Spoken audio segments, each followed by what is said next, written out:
പരിപാടിയിലേക്ക് സ്വാഗതം.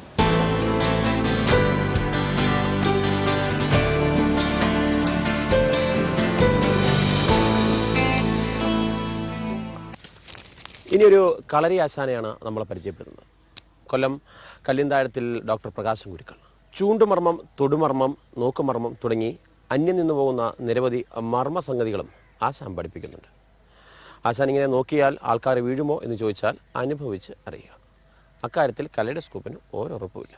ആ കളരി ആശാന്റെ കാഴ്ചകളിലേക്കാണ് ഇനി കലൈഡോസ്കോപ്പ് പോകുന്നത്.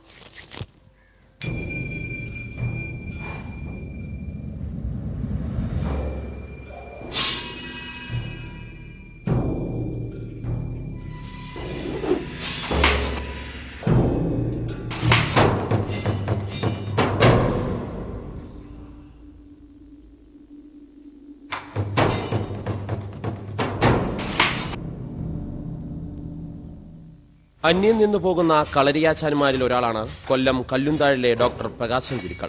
18 കളരിക്കും ആശാന്മാരായി സർവ്വ അടവും പഠിച്ച ആശാന്മാർ ജീവിച്ചിരുന്ന നാടായിരുന്നു നമ്മുടേതെങ്കിലും അടവുകൾ പുതുതലമുറയ്ക്ക് കൈമാറുന്നതിലെ വീഴ്ച മൂലം കളരിമുറകൾ ഒന്നൊന്നായി നമുക്ക് നഷ്ടപ്പെട്ടു. അതുകൊണ്ട് തന്നെ ഔഷധരഹിത മർമ്മചികിത്സയും വിവിധ ആയോധന കലകളെ ഏകോപിപ്പിച്ച് ചിട്ടപ്പെടുത്തിയ ആത്മരക്ഷാ തന്ത്രവുമാണ് ഈ കളരി ആശാനെ വേറിട്ട് നിർത്തുന്നത്.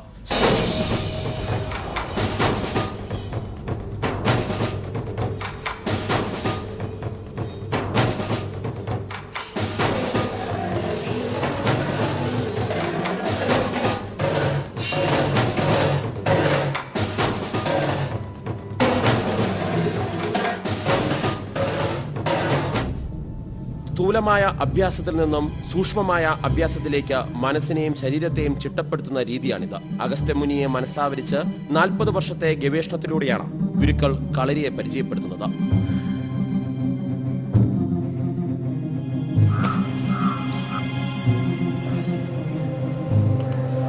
ഔഷധരഹിത മർമ്മ ചികിത്സയാണ് ഇവയിൽ പ്രധാനം. ഉളുക്കും ചതവും പിടലിവെട്ടലുമെല്ലാം തട്ടുമുട്ട് മർമാണിയിൽ ഓക്കെയാക്കി കൊടുക്കും. ഇതിനു പുറമെ ശാരീരികമായ ആക്രമണങ്ങളെ പ്രതിരോധിക്കാൻ ചൂണ്ടുമർമ്മവും തട്ടുമർമ്മവും ആശാൻ പരിചയപ്പെടുത്തും. പെൺകുട്ടികൾക്ക് മാനസിക ധൈര്യം നൽകാൻ കളരി ഏറെ പ്രയോജനം ചെയ്യുമെന്ന് ആശാൻ പറയുന്നു. മർമ്മശാസ്ത്രത്തിലുള്ള പ്രാഥമിക ധാരണ ഇദ്ദേഹം ശിഷ്യഗണത്തെ പരിചയപ്പെടുത്തി കൊടുക്കുന്നു.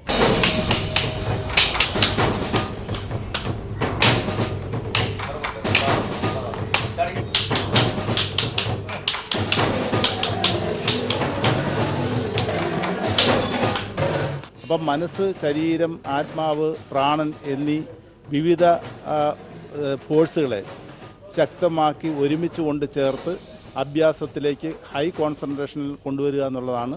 അപ്പോൾ ശക്തി യുക്തിയായിട്ട് മാറുന്നു എന്നുള്ളതാണ്. സൂക്ഷ്മമായ അഭ്യാസ ശൈലിയിലേക്കാണ് ഇതിൻ്റെ ഉയർച്ച. സ്ഥൂലമായ അഭ്യാസത്തെക്കാൾ സൂക്ഷ്മമായ അഭ്യാസത്തിന് ശക്തി കൂടിയിരിക്കും. അപ്പോൾ സ്ഥൂല അഭ്യാസത്തിൽ നിന്ന് മനുഷ്യനെ സൂക്ഷ്മ അഭ്യാസത്തിലേക്ക് കൊണ്ടെത്തിക്കുക എന്നുള്ളതാണ് ഈ കളരിമുറയുടെ അല്ലെങ്കിൽ ഈ ആത്മരക്ഷാതന്ത്രയുടെ തത്വം. ഗുരുക്കളുടെ അമ്മ കൈമാറിയ അപൂർവ ഗ്രന്ഥത്തിലൂടെ പഠിച്ചെടുത്ത നോക്കുമർമ്മമാണ് ആശാന്റെ മാസ്റ്റർ പീസ്. ആക്രമിക്കാൻ വരുന്നവരെ ഇച്ഛാവരപ്പിക്കുന്ന നോട്ടമാണ് ആശാന്റേത്.